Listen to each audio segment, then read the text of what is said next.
இயேசு அறியாம அவங்க முற்பிதாக்கள் வாழ்ந்தாங்கல்ல, அந்த காலத்தை பத்தி அவர் கணக்கில் எடுக்கல. ஆனா இயேசுவை அறிஞ்ச பிறகு உங்களுக்கு ஒரு கட்டளை கொடுக்கிறார். என்ன? அப்போஸ்தலர் 17ஆம் அதிகாரம் 30-31 வசனங்களை வாசிச்சா, ஒரு வைர விக்கிரகம் நிறைந்த ஒரு ஊர்ல போய் பவுல் அப்போஸ்தலன் பிரசங்கம் பண்ணும்போது இந்த வசனத்தை அவர் சொல்லுகிறார். 30-31 வாசிங்கள். அறியாமையுள்ள காலங்களை தேவன் காணாதவர் போல் இருந்தார். நீங்க ஆண்டவர் அறியாத காலத்துல செஞ்ச தப்புலாம் இருக்கு பாத்தீங்களா, அதை பார்த்துட்டு சரி அவனுக்கு சரியா தெரியல, இருக்கட்டும், காணாத மாதிரி இருந்தார். இப்ப மனம் திரும்ப வேண்டும் என்று எங்குமுள்ள மனுஷர் எல்லாருக்கும் கட்டளை இடுகிறார். பழைய ஏற்பாட்டு காலத்துல அமைதியா இருந்தார். தமிழர்களுக்கு தெரியாது, யெகோவா தெரியாது, தேவன் தெரியாது, ஜோதிகளின் பிதா தெரியாது. இப்ப முழு உலகமும் மனம் திரும்பணும்னு கட்டளை இடுகிறார். இந்த பிரசங்கத்தை பவுல் எங்க பண்றாரு தெரியுமா? ஒலிம்பிக் தொடங்கின ஏதேன்ஸ்ல பண்றார், அத்தேனா பட்டணத்துல பண்றார். அந்த ஊர்ல போய் சொல்றாரு, கட்டளை இடுகிறார். இப்ப கடவுள் உங்களுக்கு ஒரு கட்டளை கொடுக்கிறார். நீங்கள் மனம் திரும்பி வருகைக்கு ஆயத்தப்பட வேண்டும். நீங்கள் மனம் திரும்ப வேண்டும். சபை மனம் திரும்ப வேண்டும். கர்த்தரை சந்திக்க மனம் திரும்பி குணப்பட்டு ஆயத்தப்பட வேண்டும். அதுதான் தேவனுடைய கட்டளை. அதுக்கு அடுத்த வார்த்தை பாருங்கள். மேலும் ஒரு நாளை குறித்திருக்கிறார். ஒரு நாள் இருக்கு மக்களே, நம்ம எல்லாரும் போய் ஆண்டவருக்கு முன்னாடி நிக்கணும். சபையும் நிக்கணும், உயிர்த்தெழுந்த பரிசுத்தவான்களும் நிக்கணும். இந்த நாளை குறித்து பவுல் பேசுறாரு. அதுதான் நியாய தீர்ப்பின் நாள், கிறிஸ்து நியாயாசனத்தில் உட்காரும் நாள்.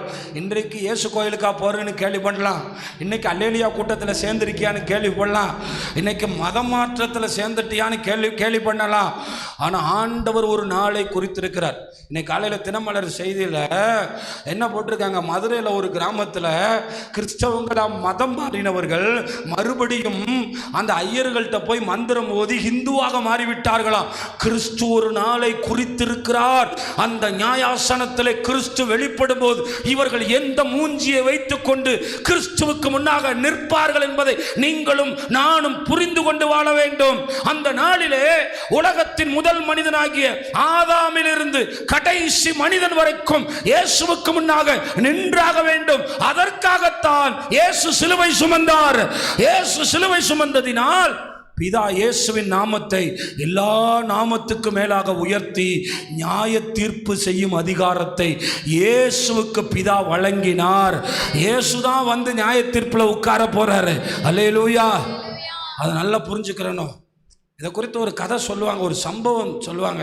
அம்மா இறந்து போன போது ஒரு அப்பா ஒரு மகனை ரொம்ப நேசமாக வளர்த்தாராம், ரொம்ப அன்பு கூர்ந்து வளர்த்தாராம்.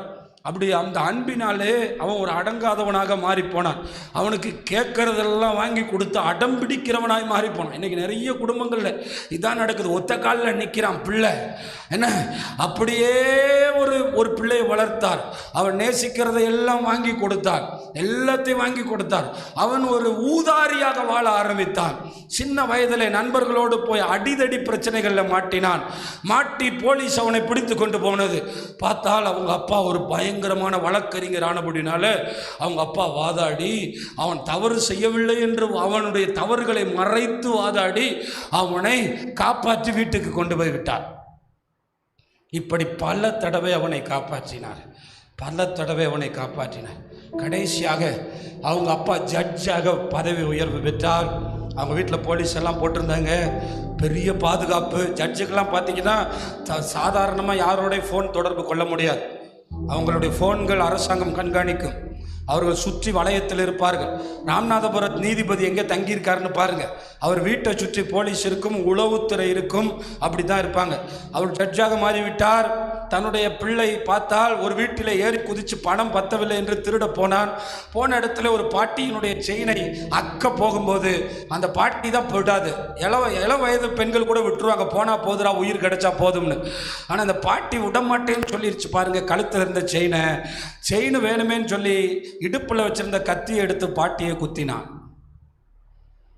குத்திட்டு பாட்டியனுடைய செயினை எடுத்து விட்டு ஓடி போனான். பார்த்தா போலீஸ் பிடித்து கொண்டு போனது. ஜெயிலுக்கு போனான். கோர்ட்டுக்கு கொண்டு வந்தார்கள். கோர்ட்டிலே சந்தோஷமாய் சிரித்து கொண்டே நின்றான். ஏன் சிரித்து கொண்டு நின்றான் தெரியுமா? இப்பொழுது அப்பா நீதிபதியாக இருக்கிறார். வழக்கறிஞராக இருக்கும்போதே என்னை காப்பாற்றி விட்டாரு, நீதிபதியாக இருக்கிறாரு, அப்போ என்னை நிச்சயமாக காப்பாற்றுவார் என்று சிரித்து கொண்டே நின்றபோது அவர் தீர்ப்பு கொடுக்கும்போது அவர் கேட்டார், நீ இந்த குற்றத்தை செய்தாயா என்று. அவன் ஆமா என்று ஒத்துக்கொண்ட போது அவனுக்கு மரண தண்டனை விதித்தார். வேதம் சொல்லுகிறது, நியாய தீர்ப்பு நாளிலே தேவன் நியாய தீர்ப்பு கொடுக்கும்போது சுற்றி உள்ள துன்மார்க்கர்கள் பேசிக்கிடுவாங்களாம், ஆண்டவர் அவரோட பிள்ளைன்னு பார்க்கல, நீதியை தான் பார்த்தாரு. இந்த ராத்திரி வேளையில் வந்திருக்கிற சகோதரனே, சகோதரியே, தேவ பிள்ளையே, இந்த நாளில் ஆண்டவர் நம்மை நியாயம் தீர்க்கும் நாள். என்ன போட்டிருக்க? பூலகத்தை நீதியாய் நியாயம் தீர்ப்பார். அந்த மனுஷனாகி இயேசுவை மரித்தோரிலிருந்து எழுப்பினதினாலே, அந்த மனுஷன்னா இயேசு, அந்த நிச்சயத்தை எல்லாருக்கும் விளங்க பண்ணினார். அப்போ இயேசு நியாயாதிபதியாக வரும்போது நிற்கிறதுக்கு மனம் திரும்பிட்டீங்களா? இப்போவே மனம் திரும்பினா பாவத்தை நிவர்த்தி பண்ணி விடுவார். சத்தமா ராமேன்னு சொல்லுங்க. இப்பவே மனம் திரும்பினா பாவத்தை கூட்டிக் கொண்டே போகாதீர்கள். கிறிஸ்தவர்களே, கிறிஸ்துவின் இரத்தத்தினால் கழுவப்படுங்கள். இயேசுவின் வருகைக்கு நீங்கள் ஆயத்தப்பட வேண்டுமானால் நீங்கள் மனம் திரும்ப வேண்டும். ஆண்டவர் சொன்னார், பெத்சாயிதாவே உனக்கு ஐயோ, கப்பர்நகுமே உனக்கு ஐயோ, தீருவிலும் சீதோனிலும் இப்படிப்பட்ட கிரியைகள் செய்யப்பட்டிருந்ததானால் வசனத்தை கேட்டு மனம் திரும்பி இருப்பார்களே. ஆண்டவர் இன்னைக்கு சொல்லுவாரு, பக்கத்தில் இருக்க உனக்கு செஞ்ச கிருபையை எம்ஜிஆர் நகர்ல உனக்கு செஞ்ச இரக்கத்தை, உனக்கு செஞ்ச அற்புதத்தை இந்த நேரு நகர்ல நான் செஞ்சிருந்தா இவங்க மனம் திரும்பி இருப்பாங்களே. பெத்சாயிதாவே, கப்பர்நகுமே, உனக்கு எவ்வளவு அற்புதத்தை செஞ்சேன், உனக்கு இவ்வளவு வார்த்தைகளை கொடுத்த போதும் நீ கடைசி வரை என்ன தேவையில்லை, மனம் திரும்பலே. சாலமோனிலும் பெரியவர் இங்கு வந்திருக்கிறார். நீங்கள் இப்பொழுது மனம் திரும்பாவிட்டால் சாலமோனை சந்திக்க வந்த அந்த சேபா நாட்டு ஸ்திரீ எழும்பி நின்று நியாய தீர்ப்பு நாளிலே உங்களை குற்றப்படுத்துவாள். அப்போ பாருங்க, சேபா நாட்டு ஸ்திரீ எந்திரிச்சு சொல்லுவாளாம், சாலமோனை தான் நான் பார்த்தேன், இயேசுவை நான் பார்த்திருந்தா நான் மனம் திரும்பி இருப்பேனே, இயேசுவின் சத்தத்தை நான் கேட்டிருந்தா மனம் திரும்பி இருப்பேனே, நியாய தீர்ப்பை பற்றி நான் கேட்டிருந்தா நான் திருந்திருப்பேனே, எனக்கு தெரியாதே. யோனா தீர்க்கதரிசியிலும் பெரியவர் இங்கு வந்திருக்கிறார். யோனா தீர்க்கதரிசி சொல்லியே நினைவே மனம் திரும்புமானால், நான் சொல்லி நீங்கள் இன்னும் மனம் திரும்பாமல் இருந்தால் உங்கள் பாவங்கள் நிவிர்த்தி அடையாது.